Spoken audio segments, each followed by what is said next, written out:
Hello साथियों, welcome back to my YouTube channel study with सभी। तो कैसे हो आप सब? आई होप आप सब अच्छे होंगे। दोस्तों, ये क्लास एनसीईआरटी सार संग्रह की है, जिसके अंदर आज हम पॉलिटी में एक टॉपिक कवर करेंगे जो कि होगा भारतीय संविधान की विशेषताएं, यानी कि फीचर्स ऑफ इंडियन कॉन्स्टिट्यूशन। भारतीय संविधान की विशेषताओं में जो भी इम्पोर्टेंट प्रश्न है यहाँ पर आज हम देखेंगे। तो आप लोग वीडियो में एंड तक बने रहिएगा और वीडियो आपको पसंद आए तो लाइक शेयर करना ना भूलिएगा। तो चलिए क्लास को स्टार्ट करते हैं। आज का हमारा पहला प्रश्न क्या है, देखिएगा।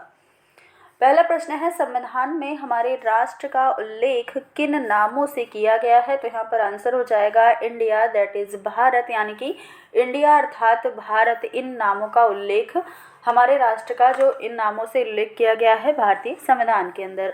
अगला प्रश्न है, भारतीय संविधान में किस प्रकार की शासन प्रणाली की व्यवस्था की गई है? तो आंसर हो जाएगा संसदात्मक शासन प्रणाली की व्यवस्था की गई है भारतीय संविधान के अंदर। एक पॉइंट यहाँ पर दिया गया है कि संसदात्मक शासन व्यवस्था में विधायिका का कार्यपालिका पर नियंत्रण होता है। बिल्कुल होता है, क्योंकि विधायिका जो होती है वो कानून बनाने का काम करती है, यानी कि विधि बनाने का काम करती है, और कार्यपालिका उसको कार्यान्वयन करती है। जो विधि है, जो शासन है, जो कानून है, उसका कार्यान्वयन करने का काम कार्यपालिका का होता है। इसलिए विधायिका का कार्यपालिका पर नियंत्रण होता है। अगला प्रश्न है, अध्यक्षात्मक शासन प्रणाली का आधारभूत तत्व क्या है? तो ये है एकल कार्यपालिका।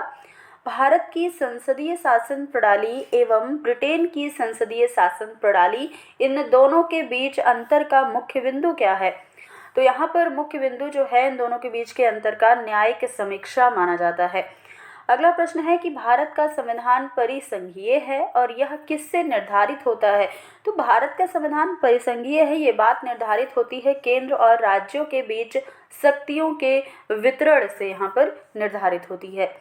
अब यहाँ पर देखिएगा, भारतीय संविधान के मूल्य कौन कौन से हैं? तो यहाँ पर स्वतंत्रता है, समानता, भ्रातृत्व, संप्रभुता, समाजवादी, पंथ निरपेक्ष और लोकतांत्रिक। यहाँ पर ये सारे शब्द आपको प्रस्तावना में भी देखने को मिलते होंगे।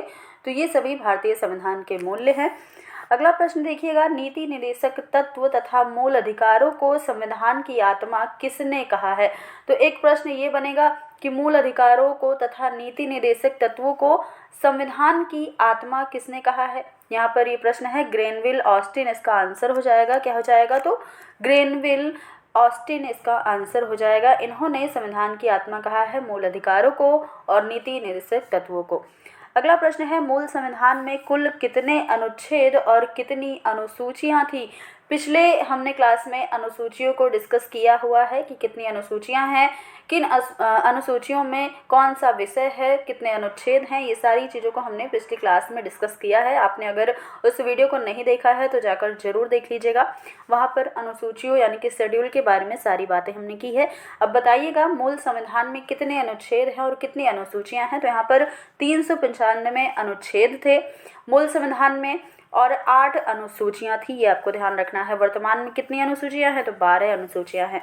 अगला प्रश्न है, सर्वप्रथम कांग्रेस के किस अधिवेशन में जनगण मन गाया गया? तो यहाँ पर कलकत्ता अधिवेशन वर्ष 1911 के अंदर सबसे पहले जनगण मन गाया गया था। राष्ट्रगान के गायन का मानक समय कितना है? तो ये तो सभी को पता होगा, काफ़ी कॉमन सा प्रश्न है। 52 सेकंड का समय लगता है राष्ट्रगान के गायन में। भारतीय संविधान की जटिलता के कारण इसे वकीलों का स्वर्ग यानी कि लॉयर्स पैराडाइज भी कहा जाता है। किसे? भारतीय संविधान को इसे वकीलों का स्वर्ग कहा जाता है। क्यों कहा जाता है? इसकी जटिलता के कारण कहा जाता है। अब यहाँ पर एक पॉइंट दिया गया है, SR बम्बई बनाम भारत संघवाद 1994 में उच्चतम न्यायालय ने कहा कि भारतीय संविधान एक परिसंघात्मक संविधान है। ये लाइन आपको ध्यान रखना है। अब चलेंगे अगले प्रश्न पर। अगला प्रश्न हमारा हो जाएगा यहाँ पर, भारतीय संविधान अधिक कठोर तथा अधिक लचीले होने के माध्यम एक अच्छा संतुलन स्थापित करता है। यह कथन किसका है? ये कथन है केसी वेयर का। एक बार फिर से कथन सुन लीजिएगा कि भारतीय संविधान अधिक कठोर तथा अधिक लचीले के मध्य एक अच्छा संतुलन स्थापित करता है। तो यहाँ पर आपको पता है कि हमारा भारतीय संविधान जो है वो कठोर भी है और लचीला भी है, दोनों का मिश्रण है। ये कथन केसी वेयर के द्वारा कहा गया है। अगला प्रश्न एक पॉइंट दिया गया है कि भारतीय संविधान अंशतः कठोर और अंशतः लचीला भी है। प्रश्न है भारत अर्धसंघात्मक राज्य है, ये किसने कहा था? तो ये भी कथन कहा था केसी वेयर जी ने। क्या कहा? भारत अर्धसंघात्मक राज्य है। अगला प्रश्न है भारतीय संविधान के बृहद होने का क्या कारण है? भारतीय संविधान बहुत ही बड़ा है, आप सभी को पता है। तो इसके बड़े होने या बृहद होने का कारण है कि संघ तथा राज्यों का एकल संविधान है, इसलिए ये बहुत ही बृहद है। अगला प्रश्न एक कथन दिया हुआ है कि अपनी राष्ट्रवादी प्रतिक्रिया में भारतीय संविधान के निर्माताओं ने अल्पसंख्यकों के हितों तथा भावनाओं के महत्व को कम करके आका है। यह कथन किसका है? तो ये आइवर जेनिंग्स का कथन है, ये ध्यान रखिएगा। ये कथन भी कई बार एग्जाम में पूछ लिए जाते हैं, तो ये चीज़ें फैक्ट के तौर पर आपको रटना ही होगा। ये कुछ पॉइंट आपको एग्जाम में देखने को मिलते हैं, इसमें कई सारे ऑप्शन देखने को मिलेंगे। तो ये कथन आइवर जेनिंग्स का था। अगला प्रश्न है भारत में राजनैतिक सत्ता का प्रमुख स्रोत क्या है? तो राजनैतिक सत्ता का प्रमुख स्रोत जनता ही है, यहाँ पर आंसर हो जाएगा।